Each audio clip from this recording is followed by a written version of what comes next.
welcome to our special report on the CCP's covert war inside of the United States. I'm Steve Lance. The Chinese Communist Party has been working for decades to infiltrate American institutions, and now it's carrying out a major test of its effectiveness. If it succeeds, the CCP could target any individual or group inside of the U.S. The scope of this operation ranges from media and academia to our legal system and even our federal agencies. For decades, the CCP has waged an aggressive campaign of political warfare, a strategy to weaken our nation without ever firing a shot. The end goal is clear: to weaken and defeat America. The Chinese Communist Party is pouring massive amounts of resources into shaping U.S. media coverage of China, activating proxies and even unwitting allies to spread false or misleading narratives. At the heart of this campaign is a strategy to weaponize American institutions against American values. And if the CCP succeeds, it will be able to manipulate public opinion inside of the United States at will. China is engaged in a highly sophisticated malign foreign influence campaign, and its methods include bribery, blackmail, and covert deals. We've now reached the point where the FBI is opening a new China-related counterintelligence case about every 10 hours. To understand the full picture, we have to take a step back to 1999. This is when a brutal persecution began inside of mainland China, targeting the Falun Gong spiritual discipline. Falun Gong, also known as Falun Dafa, is a meditation practice with a spiritual component based on the three principles of truthfulness, compassion, and tolerance. The persecution began when the practice rapidly grew in popularity, surpassing Communist Party members. Over the past 25 years, millions of Falun Gong adherents have been detained inside of China. Over 100,000 have been sentenced for refusing to give up their faith, and over 5,000 have been confirmed killed by torture. Hundreds of thousands more have been killed by live, forced organ harvesting. This is a brutal practice which is state-run by the Chinese Communist regime. And of course, what you've got with China is complete denial, cover-up, obfuscation, counter-narrative. I mean, the most implausible sort, but unfortunately, the problem isn't too little evidence, it's too much. The CCP actually pioneered its playbook of mass surveillance and organ harvesting on Falun Gong. Along with this unprecedented crime against humanity of organ harvesting, the CCP also launched a massive disinformation campaign to turn public opinion against Falun Gong both inside and outside of China, labeling the group as an evil cult and fabricating an onslaught of propaganda to demonize the practice. But unlike the Uyghur Muslims or House Christians or even Tibetan Buddhists, Falun Gong was uniquely vulnerable to this propaganda, simply because it was relatively new to the public, being introduced in 1992 by its founder, Mr. Li Hongzhi. In response to this persecution and disinformation campaign, the overseas community of Falun Gong practitioners founded companies and nonprofits to raise awareness. You may have heard of some. The Epoch Times, which is not just in English, but also happens to be the largest Chinese language newspaper independent from the CCP outside of China. Shenyun Performing Arts, a classical Chinese dance company with the tagline, China Before Communism, along with the Sound of Hope Radio and our very own NTD Television.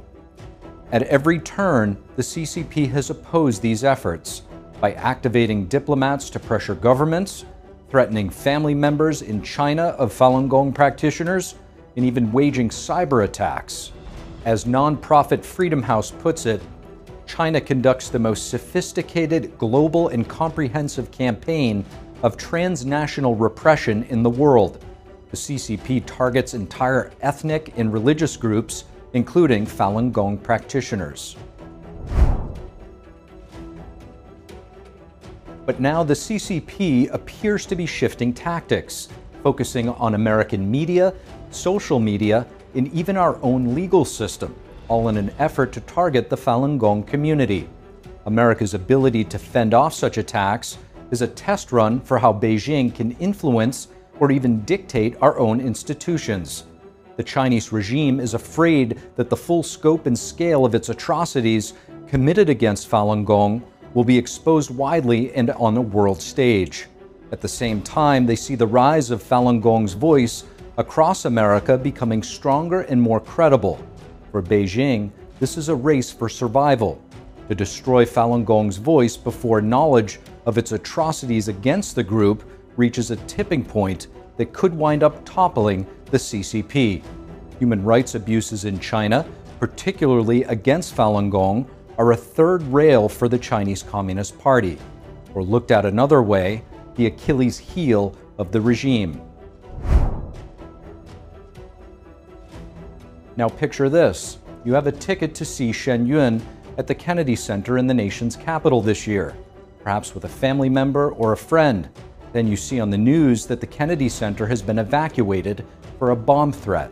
As the president is putting an emphasis on arts and culture, what's the administration's message to potentially foreign state actors who are trying to disrupt that in the U.S.? Don't disrupt it. This administration will take that very seriously and hold you accountable. We obviously condemn any violence or threats of violence against American institutions. Now, Shen Yun has multiple touring companies, 8 to be exact. Fortunately, your evening, not canceled, the show proceeds as planned without any real danger. But the very same evening in Milwaukee, the same show received the same threats. And over the next weeks in Alabama, California, Canada, Taiwan, and across Europe, something bigger is going on. The bomb threats are only the tip of the iceberg. In late 2022, Xi Jinping ordered a dramatic escalation in the campaign against Falun Gong, especially inside of the United States. Leaked notes from the Chinese Communist Party's Ministry of Public Security revealed the bottom line: attract the continuous attention of the entire United States society and force the U.S. government to strike on all fronts, eliminating the force of Falun Gong. Leading the effort, China's Ministry of State Security, or MSS, China's equivalent of the CIA.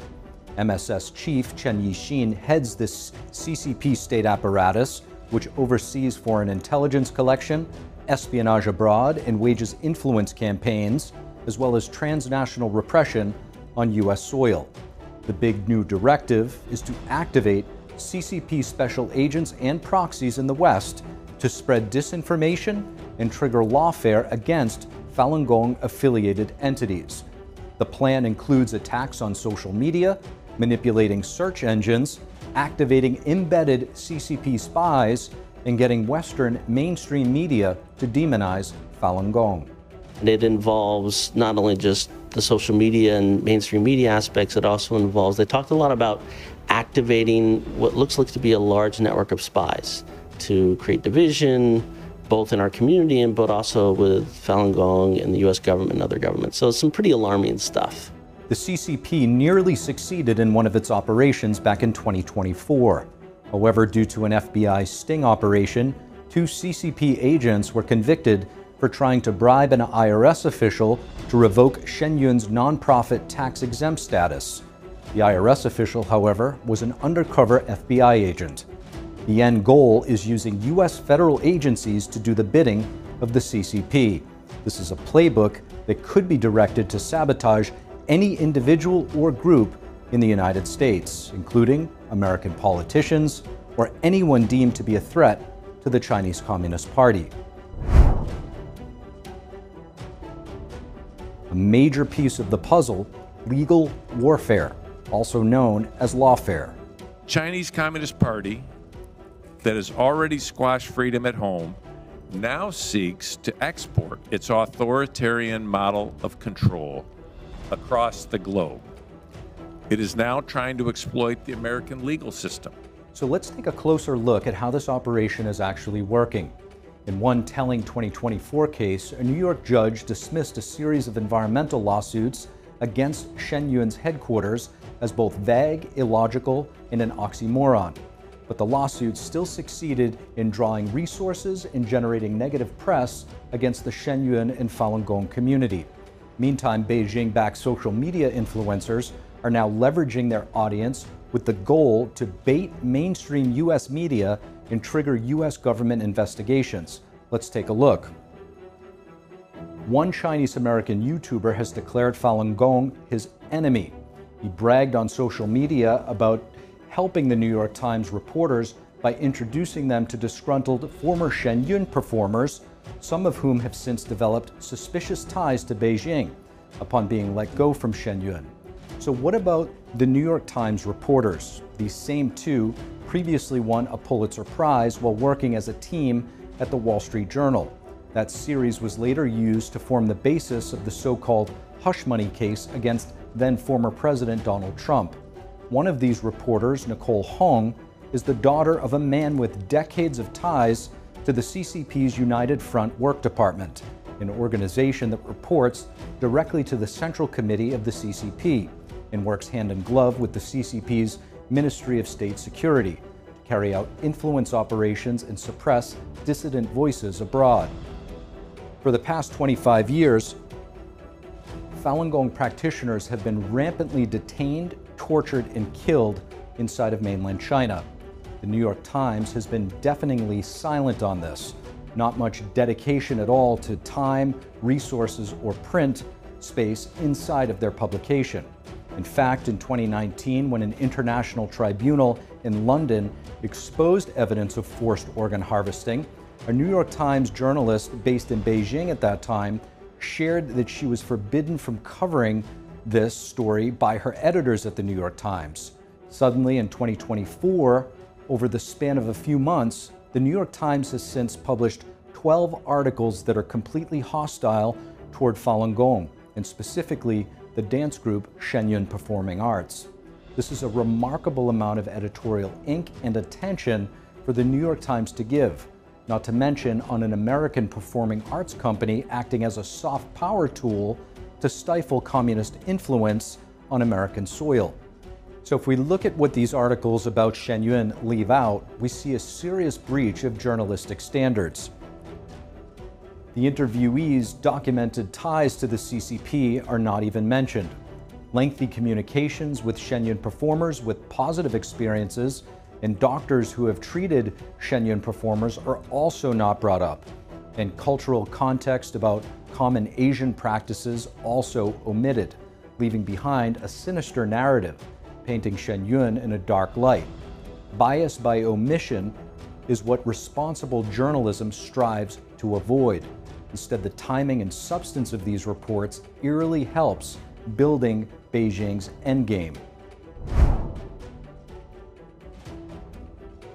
Back on social media, thousands of accounts on X heavily promoted the New York Times articles. After an internal investigation, X removed the accounts as inauthentic propaganda accounts, but not before they made one article set the yearly record for shares for the New York Times. It uses our own media. One good example is its attack on the Falun Gong. It's basically convinced the entire academic university system in the United States that they are a brainwashed cult. They've done the same thing to our media institutions. And so, you know, that is the way they do it, is by controlling our own narratives within the United States. You're saying that they're not a brainwashed cult? I think they're just a group of people that are dissidents of the Chinese Communist regime. But this won't stop with Shenyun nor Falun Gong.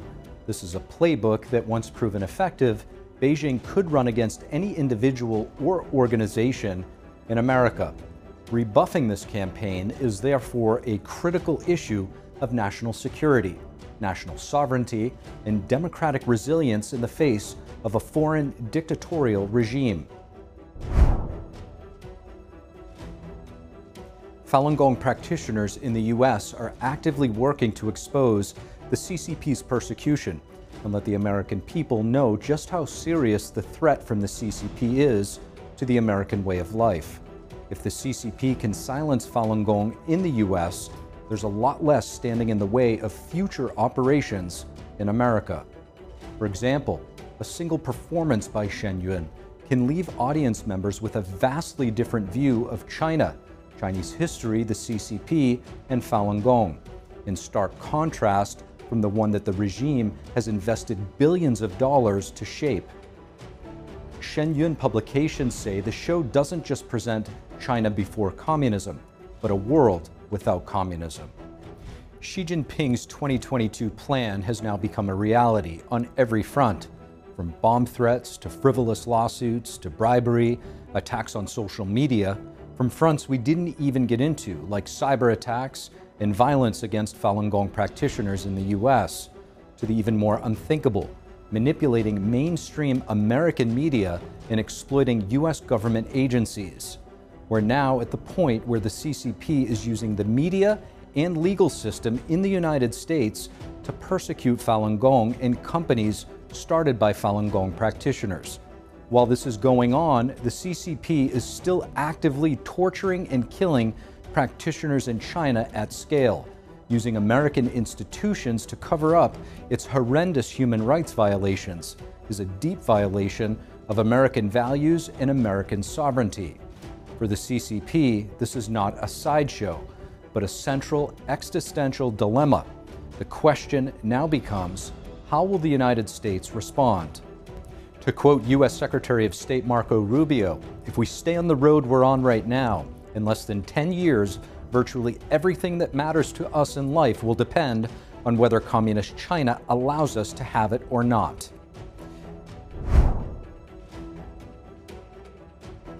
The U.S. House of Representatives has unanimously passed the Falun Gong Protection Act to sanction those involved in forced live organ harvesting in China. Let us affirm that the United States will always champion truth, compassion, and tolerance.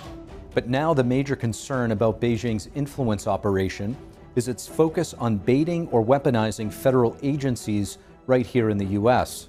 The Falun Dafa Information Center calls for a federal task force to assess the CCP's malign influence campaign and an investigation into the origins of the New York Times reporting and related governmental investigations. Shen Yun says officials may have good faith questions based upon recent media articles. We believe that those accusations have no merit and that they are part of the CCP's campaign. Shen Yun also says they welcome discussion that includes voices from the Falun Gong community. For the CCP, this is a battle for the hearts and minds of Americans. If the CCP is able to weaponize our institutions and silence Falun Gong on American soil, we risk not only a propaganda victory for Beijing, but the erosion of the very freedom of belief our nation was founded upon, a betrayal of our core values, and a dangerous precedent for all who cherish liberty. I'm Steve Lance. Thank you for joining us for this special report on the CCP's covert war in America.